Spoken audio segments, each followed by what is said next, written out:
I play the character Alexei Alexandrovich Karenin, who is the husband of Anna Karenina, and he holds a rather important and influential position in the government, based in St. Petersburg.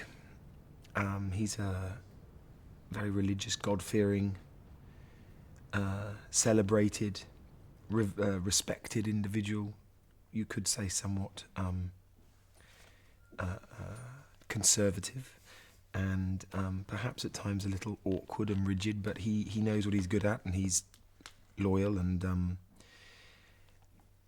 ripe to have his heart broken.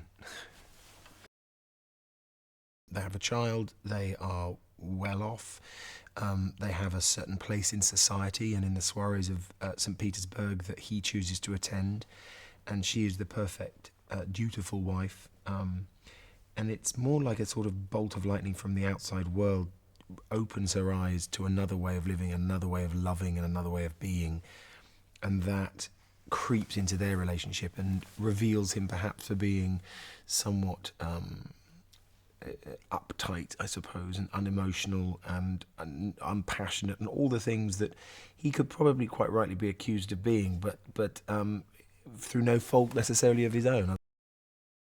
In its own right, he was something that was so rich and so honest and sensitive in what it chose to show and when it chose to show it. You never felt that one character was being isolated as a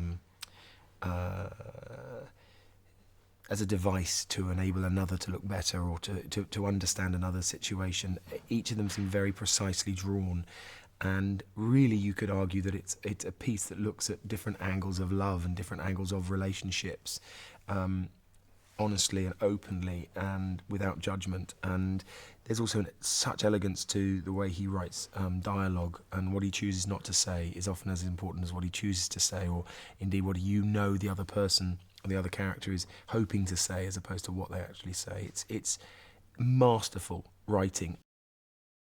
Well, I'm very glad again that we had time to prepare with Joe, because a lot of our conversations about the happier times and the marriage that eventually sort of falls apart before your eyes was set in stone before we started filming.